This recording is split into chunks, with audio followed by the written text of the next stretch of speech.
이제 땅을 분배하는 내용이 봅니다. 자, 그런데 이제 한 가지 오해에서 나는 게 분배라는 것이 여기 이제 땅이 요래했으니까 딱 들어가서 그 땅에 들어가니까 아무도 없이 딱 들어가서 이렇게 사는 게 아니고 그 분배한 지역에 들어가면은 또 여전히 남은 이방 족속들이 있습니다. 또 그 사람들 또 쫓아내야 되는 겁니다.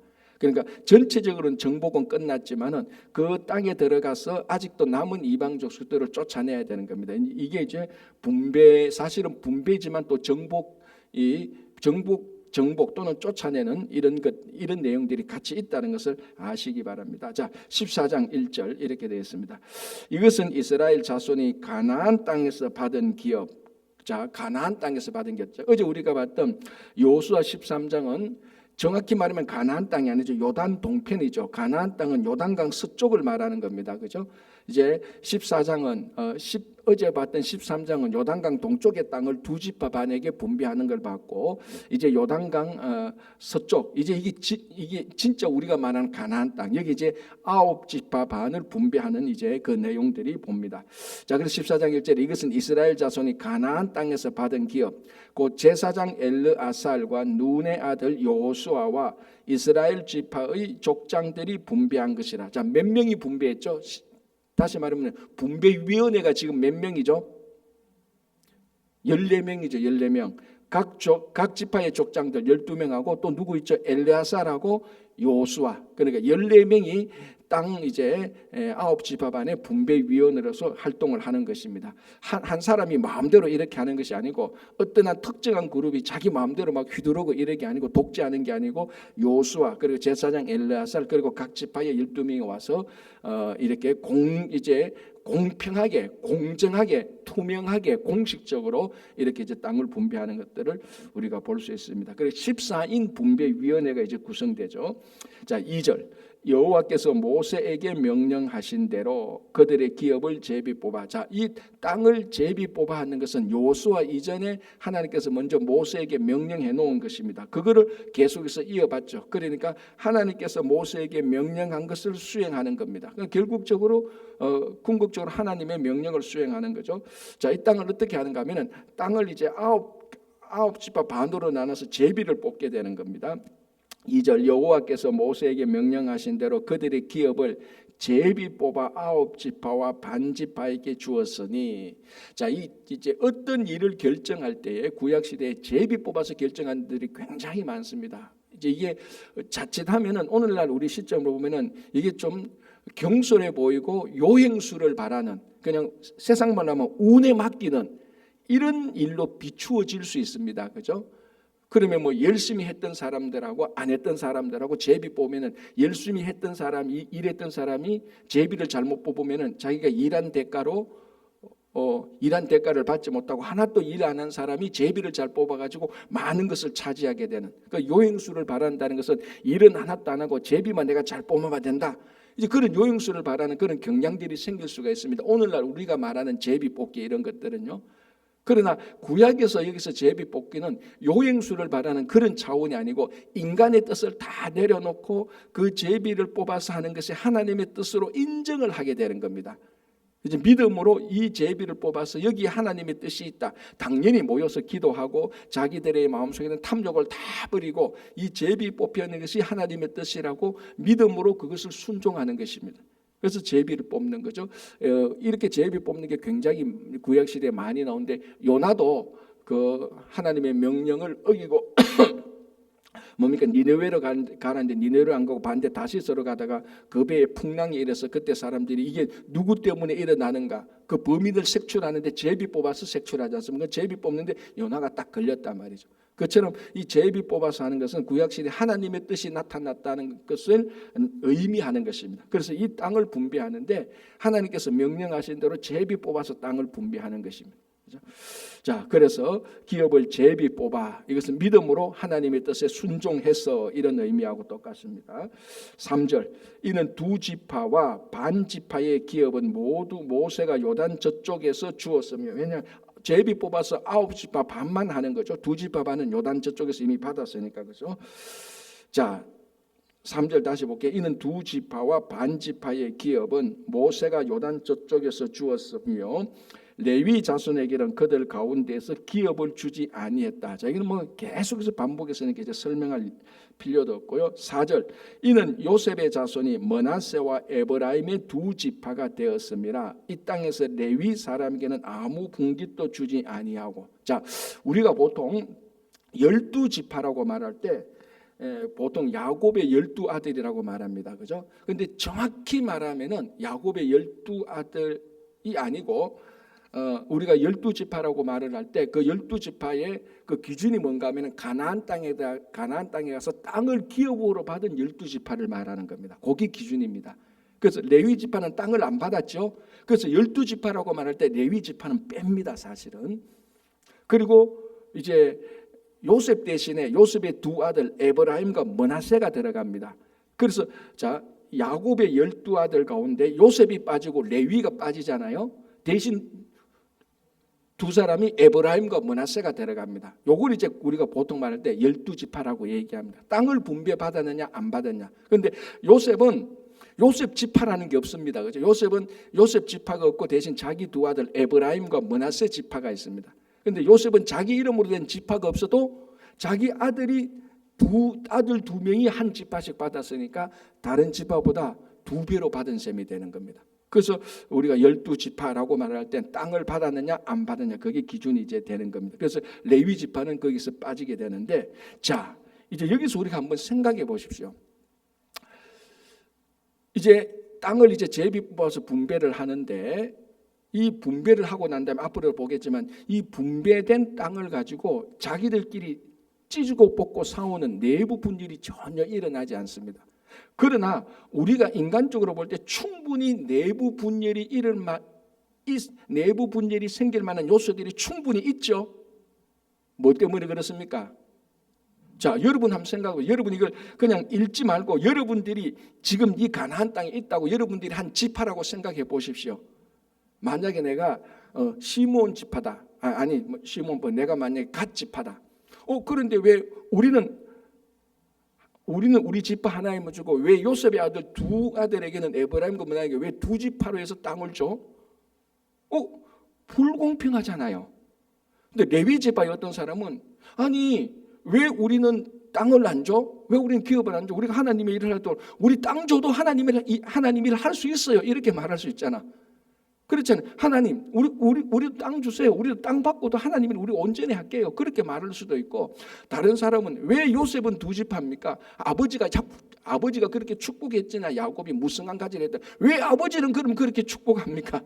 여러분 여기에 관해서 이 땅을 분배한 거 가지고 오늘날 우리 인간의 탐욕의 마음을 가지고 본다면요, 이거는 100번 내부 분열과 싸울 수 있는 요소가 충분히 있는 겁니다.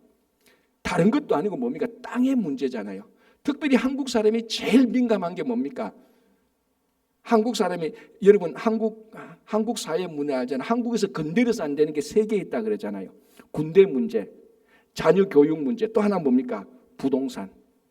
이거는 대통령이 잘못 건드려도 탄핵당하는 겁니다. 땅, 교육, 군대 문제. 한국 사람은 부동산에 대해서 굉장히 민감합니다. 왜냐하면 땅은 적고 사람은 많으니까.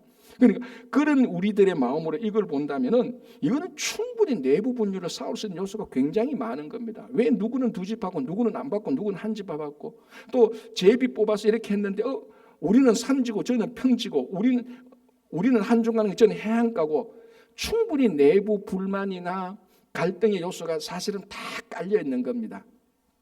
그럼에도 불구하고 한 번도 이거 가지고 싸우지 않습니다. 그죠? 자, 이제 그게 어디 있는가 하면요. 보십시오.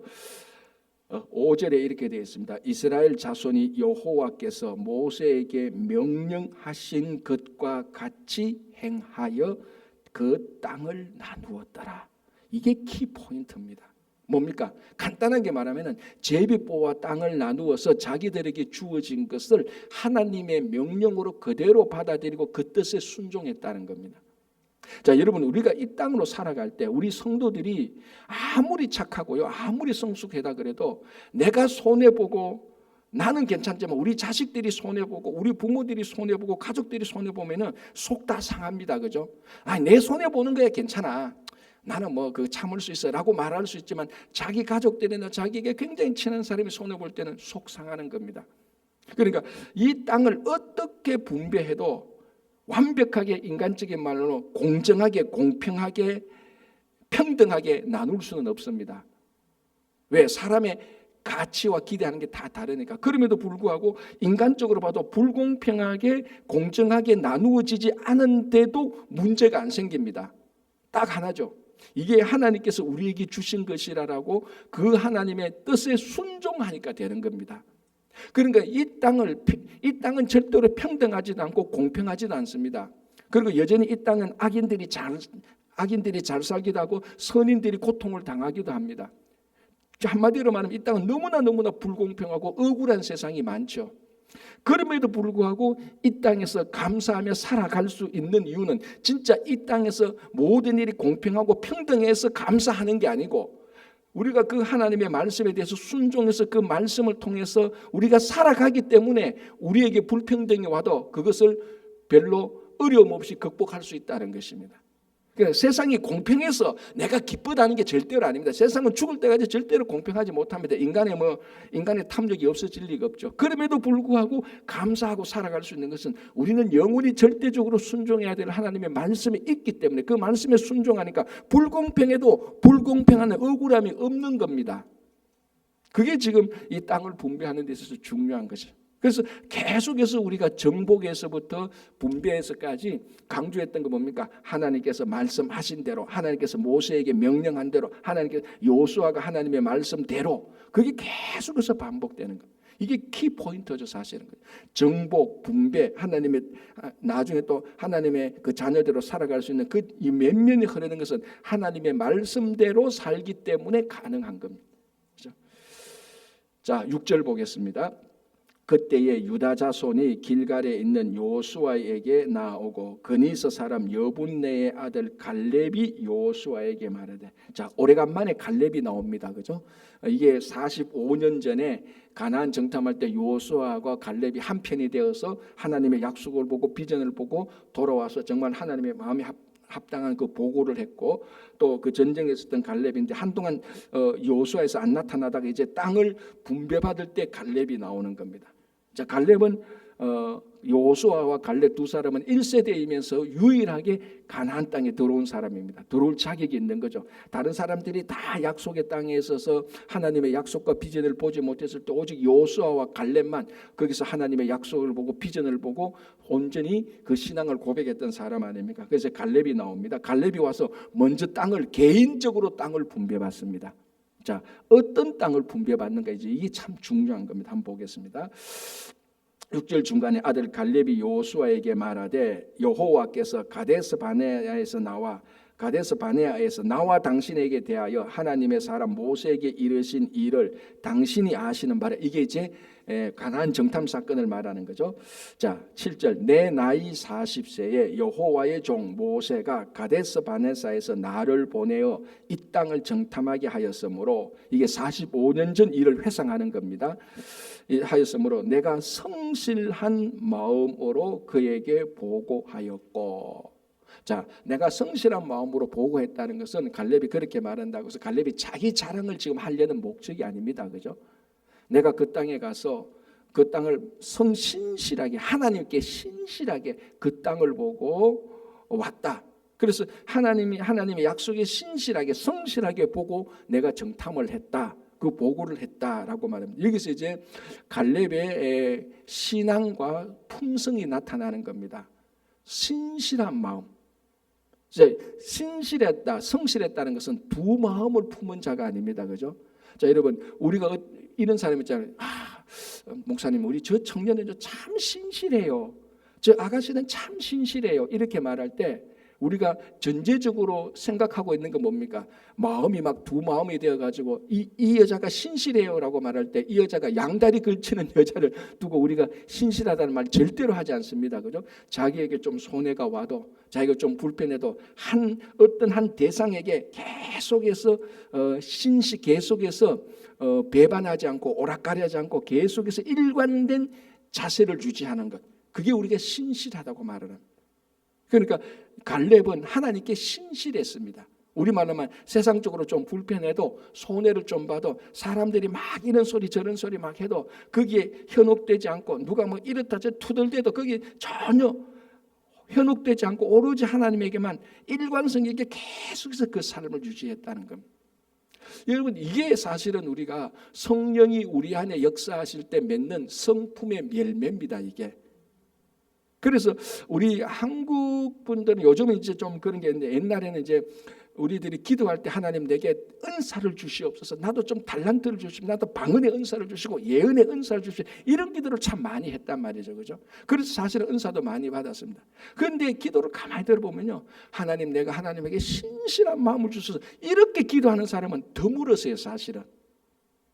왜냐하면 한국 사람들이 부족했고 가난했고 연약했기 때문에 상대적으로 그런 상태에서 신앙생활을 하니까 성경에 보니까 은사라는 게 있으니까 이게 너무 좋은 거예요. 와, 은사는 달란트고 능력이고, 그래서 하나님께 그걸 기도를 많이 했습니다. 그래서 실제로 그런 기도 응답을 많이 받았습니다. 그런데 은사 못지않게 아니면 은사보다 더 먼저 기도해야 될 게 뭡니까? 성품입니다. 성품. 하나님, 내 성품이 주님을 닮게 하소서. 내 성품이 하나님에게 신실하게 해주시오. 이런 기도를 주여 하고 부르짖는 사람은 별로 없어요. 주여 하고 부르짖을 때는 다 어떤 은사나 자기의 문제 해결을 위해서 부르짖지, 주여 진짜로 내가 하나님 앞에 신실하게 해줘서 사람이 무슨 소리를 해도 세상이 어떻게 돌아가도 제가 거기에 흔들리지 않고 오직 하나님에만 신실하게 두 마음을 품지 않고 이렇게 간절히 기도하는 사람은 별로 없었단 말이에요. 그런 것들이 이제 막 문제가 터지는 거죠. 세상 사람들 볼 때는 예수 믿는 사람들 뭐 다 똑똑은 한 것 같은데 뭐 다 부자로 잘 사는 건데 성품을 보니까 지나 내나 똑같아. 여러분, 한 사람이 다른 사람을 존경하게 될 때는, 진짜 존경하게 될 때는 그 사람의 능력과 권세로 존경하는 게 아닙니다. 그 사람 안에 있는 인격을 존중하는 거죠. 인격, 성품을 존중하는 거예요.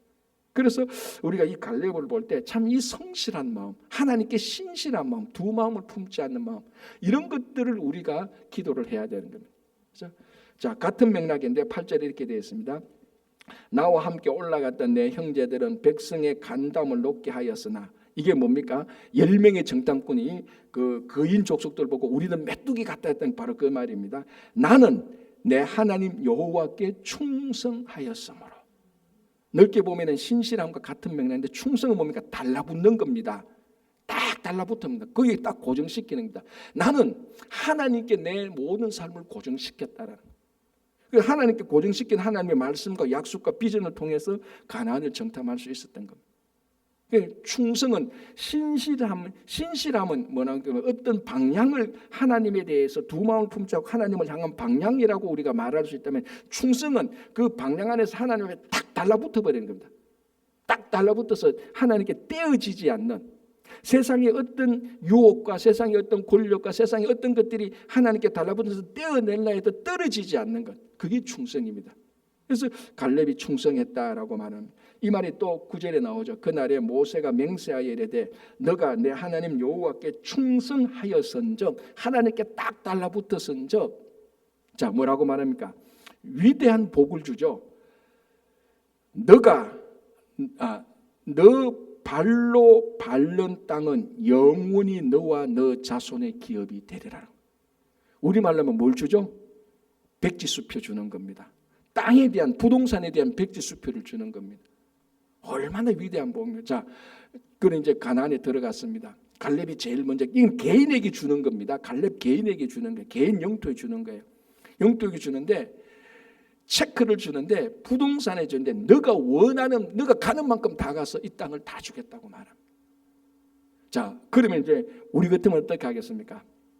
땅을 이제 다 보고 어디가 노란 잔지, 어디가 학군이 좋은지, 어디가 진짜로 집값이 좋은지, 그거 다 분석해서 그쪽으로 다 그 밟고 이제 다닐 겁니다. 그죠? 자, 이제 갈렙이 얼마나 위대한가 하면 그 다음부터 한번 보겠습니다. 어쨌거나 지금 백지수표를 받았습니다. 부동산에 관한, 땅에 관한 백지수표를 받았습니다. 네가 밟는 땅은 이것도 잠시 가고 영원히 너와 너 자손의 땅이 될 것이다. 정말 큰 복을 받았죠. 그죠? 자, 이제 한번 보겠습니다. 10절에 이제 보소서 여호와께서 이 말씀을 모세에게 이르신 때로부터 이스라엘이 광야에서 방황한 이 45년 동안을 아까 우리가 앞에서 봤죠. 45년은 광야 생활 38년 앞에서 2년 했으니까 38년 앞에 40년 그리고 정복하는데 7년 그래서 45년을 여호와께서 말씀하신 대로 나를 생존하게 하셨나이다. 오늘 내가 85세에 돼 갈렙이 85세 때 백지 수표를 받았습니다. 땅에 대해서 11절 모세가 나를 보내던 날과 같이 오늘도 내가 여전히 강건하니 내 힘이 그때나 지금이나 같아서 싸움이나 출입에 감당할 수 있으니 이 말이 뭔가 하면 분배받은 땅에 남아있는 이방 족속을 쫓아내서 또 싸워야 됩니다. 쫓아내야 됩니다. 거기에 대해서 자기는 아직까지 싸움이나 출입에 감당할 수 있다. 그러니까 85세 된 하나님의 일을 45년 했습니다. 45년 동안에 충성스럽게 했는데도 여전히 나는 아직까지 하나님의 일에 그때나 지금이나 똑같이 막 하나님의 일 같으면 마음이 들떠고 하나님의 일 같으면 막 열정이 생깁니다. 이 말하고 똑같은 거예요. 그죠? 자, 12절 그날에 여호와께서 말씀하신 이 산지를 지금 내게 주소서. 백지수표에 대해서 응답하는 거다. 뭐를 달라고 그럽니까? 산지를 달라고 말을 해요. 제 같으면 산지 달라고 전 말 안 합니다. 뭐라고 말합니까? 기름진 옥토를 주소서. 당연하지. 내가 원하는 대로 다 준다는데 왜 산지? 아이고 그 산지 받아서 뭐합니까? 고생만 하지. 돈 주고 가져가려 해도 산지는 안 가져가겠다 진짜로. 그렇잖아요.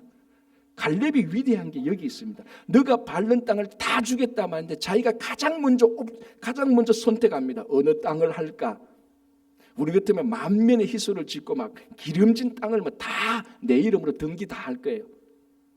그런데 갈렙이 이 산지를 주소서. 산지라고 말을 합니다. 우리가 복음성가 못잖아요. 이 산지를 내게 주소서 말하는데 가만히 생각해 보십시오. 여러분 산지를 여러분들 주면 그거 쓰겠습니까? 사실은 못 써요. 이 평지를 내게 주소서라고 말해야 돼요. 사실. 그러니까 우리가 그 찬송을 부르면서 사실 갈렙이 산지를 내게 주소서라고 했던 말을 우리는 정확히 잘 모르고 부르는 게 사실 좀 어느 정도 있습니다. 어쨌든 이 산지를 지금 내게 주소서라고 말했습니다. 해안의 기름진 땅이 아닙니다. 이 산지를 내게 주소서. 당신 또 그날에 들으셨거니와 그곳에는 아낙 사람이 있고 아직까지 남아있는다. 여러분 어떻게 보면 갈렙 이해됩니까 여러분? 너에게 원하는 땅을 다 주겠다고 하는데 가장 사람들이 안 하려고 하는 땅을 자기가 먼저 차지하는 거예요. 내가 저거 할게요. 저 산지에 아낙 자손들이 아직 남아있는데 제가 그거를 하겠습니다. 여러분 이거는 가장 마지막에 어쩔 수 없이 선택할 수 있는 땅이에요 사실은. 그런데 갈렙이 가장 먼저 옵션을 줬는데도 사람들이 가장 마지막에 어쩔 수 없이 가져갈 수 있는 그 땅을 자기가 먼저 가져가게 됩니다. 산지에 아낙 자손이 남아있습니다. 그건 그저 줘도 안 가져가는 땅입니다. 왜 아까 제가 말한 왜 갈렙이 위대한가? 네가 밟는 땅을 다 주겠다 그랬는데 하필이면 제일 나쁜 땅. 지금 가서 아낙 자손하고 또 쫓아내야 돼요. 그러면 갈렙이 싸움을 잘해서 아낙 자손은 내가 왼손으로 싸우다 이길 수 있어요. 이렇게 해서 아낙 자손이 사는 땅을 달라고 했겠습니까? 아니죠. 자, 이 한번 보시기 바랍니다. 12절 중간에 그곳에는 아낙 사람이 있고 그 성읍들은 크고 견고할지라도. 보십시오. 이거는 제가 갈렙이라고 하면 만약 갈렙이 우리 아버지라 그랬으면 저하고는 한판 했을 겁니다. 아버지 지금 정신이 헷가당된 거요. 왜 백지수표를 가지고 저 크고 견고한 성읍 이기지도 못할 것 가낙 자손이 있고 산지고 어느 것을 봐도 취할 땅이 아니잖아요. 갈렙이 몰라서 그렇습니까? 다 알잖아요. 크고 견고할지라도. 자 이제 중요한 게 여호와께서 나와 함께 하시면 내가 여호와께서 말씀하신 대로 그들을 쫓아내리이다라. 이 위대한 우리 믿음의 선조들 아닙니까? 정말로 가만히 묵상하면요, 야, 너무너무 부끄럽기도 하고 우리 안에 있는 탐욕이 너무너무 부끄럽기도 하고 내게 웃음권을 줬으면은 저는 절대로 나의 이 얄팍한 인격 가지고는 갈렙처럼 이렇게 말할 자신도 없고 이런 땅을 차지할 수도 없어요. 왜 갈렙이 위대한가 보십시오. 그 모든 것들 가장 사람들이 안 하는 것을 자기가 하겠다라고 말을 하고 하나님께서 나와 함께 하십니다. 내가 전쟁을 잘해서 가는 거. 지금까지 내가 45년 동안 싸웠는데 나는 굉장히 노련한 사람이야. 다른 사람은 안악 자손을 다 못 이기도 내만 이길 수 있기 때문에 내가 이 땅을 차지합니다. 그것도 아니에요. 이 땅을 차지하는데 하나님께서 함께 하신다면 내가 그 사람들을 쫓아낼 수 있으니까 내가 이 산지를 내게 주소서라고 말. 참 신앙의 감동이시죠, 그죠? 그렇게 보면 우리 자신은 너무나 초라해요. 막 탐욕을 부리고 내 편한 거 얻으려고 그러고 이익만 얻으려고 한 평의 땅이라도 더 가지려고 했던 거. 그러면서도 믿음은 없고. 그런데 갈렙은 가장 힘든 땅을 가져가고 다른 사람이 다 싫어하는 땅을 가져가는데도 그럼에도 불구하고 하나님에 대한 온전한 믿음을 고백하는 사람. 자, 그래서 그 땅이 무슨 땅이냐? 13절 여호와께서 여분네의 아들 갈렙을 위하여 축복하고 헤브론을 그에게 줍니다. 그 땅이 무슨 땅이냐? 헤브론 땅이에요. 거기에 안악 자손이 살고 있고 성은 견고했습니다. 헤브론을 그에게 주어 기업을 삼게 하며 이게 뭐 기업으로 상을 땀입니까? 다 버릴 땅이지. 그런데 그걸 기업으로 삼는 겁니다. 그런 키 포인트는 하나입니다. 여호와께서 나와 함께 하신다면 그걸 내가 기업으로 삼을 수 있다는 거죠. 자, 14절 헤브론이 그니스 사람 여분네의 아들 갈렙의 기업이 되어 헤브론이 갈렙의 기업이 되어 오늘까지 이르렀으니 이는 그가 이스라엘의 하나님 여호와를 온전히 쫓았음이라. 그러니까 뭐 이런 갈렙이라는 사람들이 여호수아라는 사람이 우리 믿음의 선조라는 것이 얼마나 자랑스러운지 몰라. 흔들릴 때마다 이런 믿음의 선조들을 보고 우리 신앙을 다시 견고히 하고 다시 세상에 빠졌던 우리 영혼을 다시 하나님 앞에 세울 수 있는 것이죠. 자, 15절 보시기 바랍니다. 헤브론의 옛 이름은 기럇 아르바라. 아르바는 아낙 사람 가운데서 가장 큰 사람이다. 아낙 자손들 가운데서 아마 우리 뭐 사가로 따지면 사가가 있는 데서 또 그 사가 안에서 또 다른 뭐 이런 게 있잖아요. 그것처럼 아낙 자손이 다 거인인데 아낙 자손들 가운데 아르바 사람은 거인들 가운데서 거인이었어. 그 사람들이 헤브론에 살고 있었는데 그 땅을 내게 주소서. 그러면 내가 하나님께서 함께 하시면 내가 가서 아낙 사람들을 싹 다 쫓아내고 그 산지에 내가 차지하겠습니다. 저 같으면 다 쫓아내고 기름진 땅을 딱 달라고 그러죠. 어차피 내가 무슨 수인. 그래서 이런 믿음의 선조들 이렇게 갈렙에서 이제 헤브론이 갈렙의 땅이 되는 것을 우리가 볼 수 있는 것입니다. 그러니까 이 갈렙에게 배울 믿음의 교훈이 어마어마한 것이죠.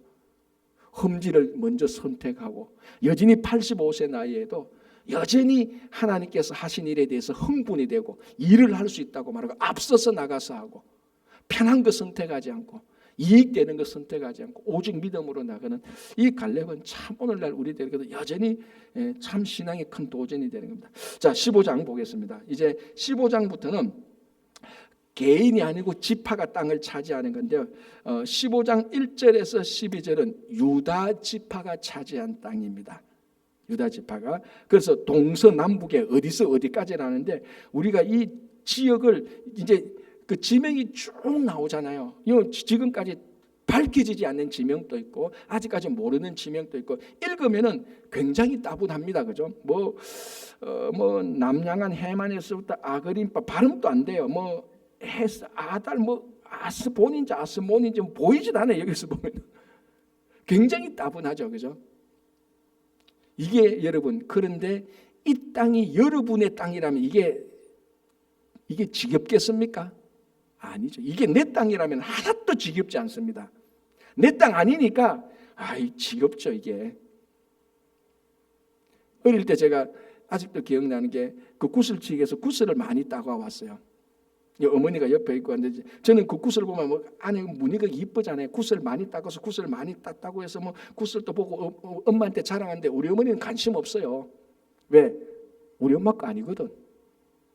자, 이거는 하나님께서 유다 자손에게 주신 약속의 땅입니다. 우리가 볼 때는 어렵기도 하고 보링한데 유다 사람들이 하나님으로부터 받은 약속의 땅은 한 단어, 한 지명, 지역이 금과 같은 하나님의 약속의 성취입니다. 물론 우리가 주석적으로 지금 다 모릅니다. 여기 보면 뭐 이제 15장 20절부터는 뭐 모르는 지역 투성입니다. 학자들도 아직 다 못 찾아내요. 이런 것들을 쭉 기록하면서 뭘 말하고 있습니까? 하나님의 약속이 이렇게 실제적으로 구체적으로 이루어지고 있는 것을 보여줍니다. 마치 꽃 한 송이가 막 이렇게 피고 일어나고 있는 것을 보여줍니다. 아브라함에게 했던 그 약속의 성취가 이제 지명 하나하나를 언급하면서 구체적으로 약속이 이루어지는 거예요.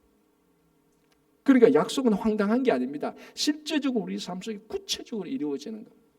그래서 우리가 오늘 이 지역은 다 몰라도 동서남북 경계가 어딘지 몰라도 이거 알 수 있는 방법은 나중에 지도 한 장 보면 돼요. 어제 제가 보여줬잖아요. 여기 쭉 하고 난 다음에 내일이나 모레겠는데 또 지도 한번 봅시다. 아, 유다 지파가 이거 받았는데 우리는 그 정도만 알면 된다고, 그죠? 그래서 중요한 것은 이 지명을 다 몰라도 이 지명 하나하나가 하나님의 약속의 열매라는 것입니다. 우리 눈으로 확실히 보여주는 거죠.